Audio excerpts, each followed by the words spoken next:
যে মানুষটাকে দেখার জন্যে হাজার হাজার মানুষ ছুটে যায়, বলতো সেই মানুষটা তো হাজার হাজার মানুষের নয়, সে তো আমার মানুষকে দেখার জন্য যদি হাজার হাজার মানুষ ছুটে যায়, বলতো আমার মতো আর সৌভাগ্যবতী রমণী আছে কোথায়? মহাপ্রভু যখন লক্ষ্মীপ্রিয়াকে বিবাহ করে সিলেটে বেড়াতে গিয়েছিল, সে সময় লক্ষ্মীপ্রিয়া প্রাণ হারিয়েছিল।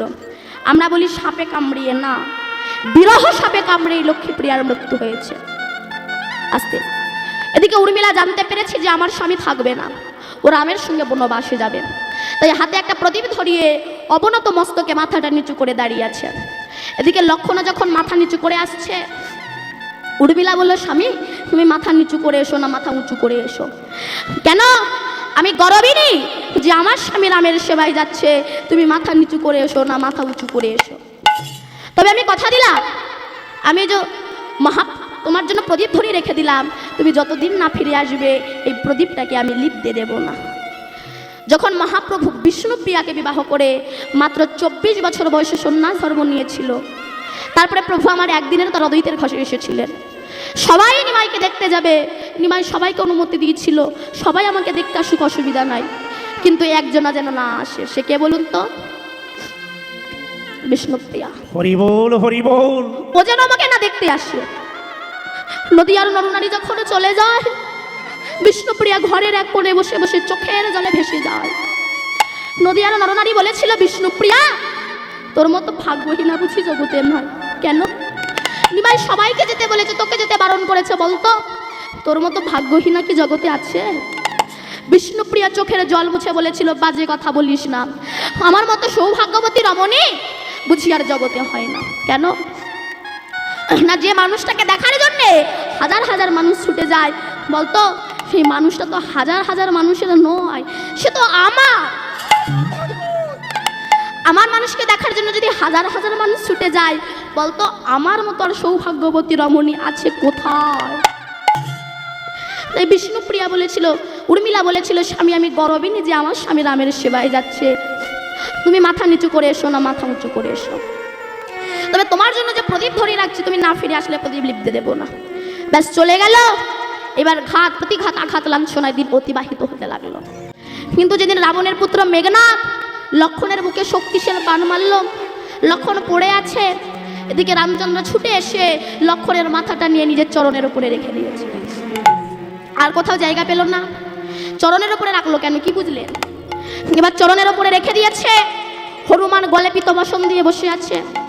রাম বলছে, হনুমান এটা লক্ষণের অপরাধের প্রায়শ্চিত্ত, এটা হচ্ছে আমার একজন ভক্তের অভিশাপ। রামের একজন পরম ভক্ত ছিল, নাম তার শবরী। ছোট জাতের মেয়ে, তো হরিজন ফ্যামিলির মেয়ে, কিন্তু যারা বৈষ্ণব হয় তাদের মধ্যে জাতের বিচার হয় না, যারা অবৈষ্ণব হয় তাদের মধ্যে জাতের বিচার হয়। তাই শবরী নিজেকে কৃষ্ণ ভক্ত ভেবে, কৃষ্ণের সেবক ভেবে, রামের সেবক ভেবে বন থেকে ফল পেড়ে কামড়িয়ে কামড়িয়ে দেখে যে ফলগুলো খেতে ভালো সেগুলোকে রেখে দেয়, আর যেগুলো ভালো না সেগুলো ছুঁড়ে ছুঁড়ে ফেলে দেয়। কেন? আমার রাম আসবে, আমার রাম আসবে। আবার সবরই মনে মনে ভাবছে, সন্ন্যাসী মানুষ তো, খালি পায়ে আসছে, যদি আমার রামের পায়ে কিছু ফোটে। তাই কাঁটাগুলো কাকুরগুলো বেছে তুলে ফেলে দিয়ে বন থেকে ফুল পেড়ে এনে বিছিয়ে দিয়েছে, আমার রাম আসবে। চোখের জল ধরে ফুলের ওপরে বিছিয়ে দিয়েছে, আমার রাম আসবে। ডাকার মতো ডাক যদি হয়, সে কি না এসে থাকতে পারে গো? শবরীর দরজায় এসে ডাক দিয়েছে, শবরী, শবরী। চমকে উঠেছে শবরীকে, কি আমায় এত সুধা মাখা কণ্ঠে ডাকলি? কে গো, কে গো ডাকিলে আমায়? শবরী, শবরী বলে আমায় কে গো ডাকিলে? কে? আমি রাম। এসেছো প্রভু? এতদিন পরে হতভাগের ডাক তোমার কানে পৌঁছেছে। এসে এসো প্রভু, বসো। তোমাকে কি খেতে দিই বলো তো? রাম বলছে, কেন শবরী? আনো সেই ভক্তি মেশানো ফলের থাড়ি আমি গ্রহণ করি। শবরী ঢেলে নয়নের বাড়ি আনলো ফলের থাড়ি, রাম তুমি গ্রহণ করো। যেই না রামচন্দ্র খেতে যাবে, অমনি লক্ষণ ছুটে গিয়ে বলল, দাদা ছোট জাতের মেয়ে এটা করে ফল রেখে দিয়েছে আর তাই তুমি খাচ্ছ? এই বলে ফলটাকে নিয়ে ছুঁড়ে ফেলে দিয়েছিল। বলুন তো, হিংস্র বন্য জন্তুর সঙ্গে যুদ্ধ করে যে ফল তুলে এনে রেখে দিয়েছে আমার রাম খাবে, সেই ফল যদি কেউ ফেলে দেয় ভক্তের মনে কতটা ব্যথা লাগতে পারে। সবরই বলল, লক্ষ্য, আমি ছোট জাতের মেয়ে বলে তুমি আমাকে এইভাবে অপমান করলে? তবে শোনো লক্ষ্য, যে ছোট জাতের মেয়ের এটুকুল ফেলে দিয়ে যে ব্যথা তুমি আমার বুকে দিয়েছো, দ্বিগুণ ব্যথা তুমি পাবে। কোন দিন? না যেদিন রাবণের পুত্র মেঘনাদ তোমার বুকে শক্তিশালী বাণ মারবে, সেদিন তুমি আমার থেকেও বেশি কষ্ট পাবে। লক্ষ্মণ বলল, আমার ভুল হয়ে গিয়েছে, আমি বুঝতে পারিনি তুমি রামের এত বড় ভক্ত। আমি উদ্ধার হব কবে? না যে ছোট জাতের মেয়ের এটা কুল তুমি ফেলে দিয়েছ। ওই কুল গন্ধমাদল পর্বতে গিয়ে বিশল্যকরণী জড়িপুটিতে পরিণত হয়েছে। যতক্ষণ না সেই বিশল্যকরণী জড়িপুটি এনে তোমাকে না বেটে খাওয়াবে, ততক্ষণ না তুমি প্রাণে বাঁচবে না। এবার হনুমান সেই বিশল্যকরণী জড়িপুটি আনতে গিয়েছে গন্ধমাদল পর্বতে। যখন এই বিশল্যকরণী জড়িপুটি নিয়ে উড়ে উড়ে আসছে, সে সময় ভরত, এই একটা ছেলে, অনেকে বলে বাবা মার মতো নাকি গুরু হয় না, ভুল। সেই মা গুরু হয় যে মা জগৎ পিতার কাছে পৌঁছে দিতে পারে। সেই পিতা পিতা হয় যে পিতা জগৎ পিতার কাছে পৌঁছে দিতে পারে। সেই বন্ধু বন্ধু হয় যে বন্ধু জগৎ বন্ধুর কাছে পৌঁছে দিতে পারে। সেই স্বামী স্বামী হয় যে স্বামী জগৎ স্বামীর সঙ্গে মিলন করিয়ে দিতে পারে। তবে তারা স্বামী বলে, নইলে তাকে আসামি বলা হয়। যখন কই রামকে বনবাসে পাঠিয়েছিলেন, এই ভরত ছিল মামার বাড়ি। এসে যখন শুনল আমার জন্য তাকে বনবাসে পাঠিয়েছে, ভরত গিয়ে বলেছিল না, রাক্ষসী তোর মুখ দেখবো না। ওই তখন তো মা বলেনি। ভরত ভাবছে আমার রামের মনে হয় কোনো শত্রু যাচ্ছে, এ বলে বাণ নিক্ষেপ করে নামিয়েছে। আর হনুমান নেমে জয় রাম জয় রাম জয় রাম বলে হাঁপাচ্ছে। ভরত ভাবছে তো আমার রামের পরম ভক্ত, জল এনে সুস্থ করলেন।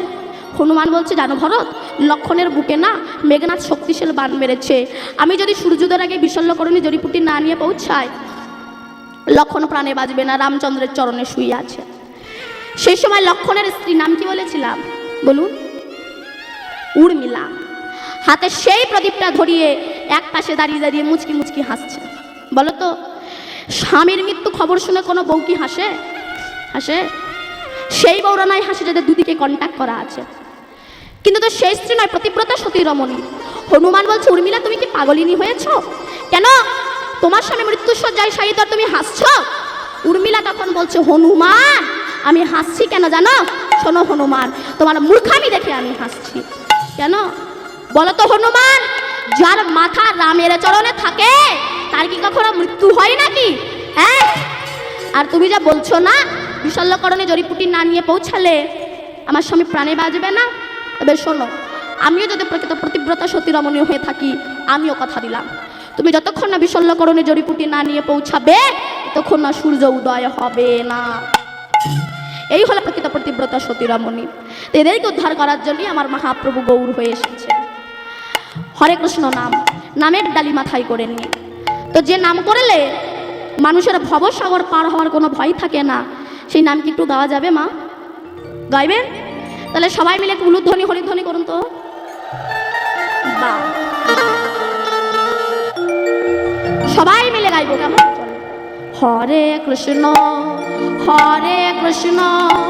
কৃষ্ণ কৃষ্ণ হরে হরে, হরে রাম রাম রাম হরে হরে।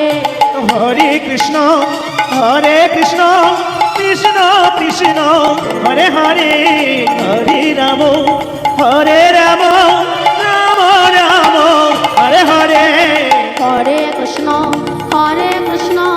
কৃষ্ণ কৃষ্ণ হরে হরে, হরে রাম রাম রাম হরে হরে। হরে কৃষ্ণ কৃষ্ণ কৃষ্ণ হরে হরে, হরে রাম রাম রাম হরে হরে। হরে কৃষ্ণ কৃষ্ণ কৃষ্ণ হরে হরে, হরে রাম রাম রাম হরে হরে। বাবা, আচ্ছা দাঁড়ান, সবাই মিলে একটু দুটো বাহু তুলুন তো।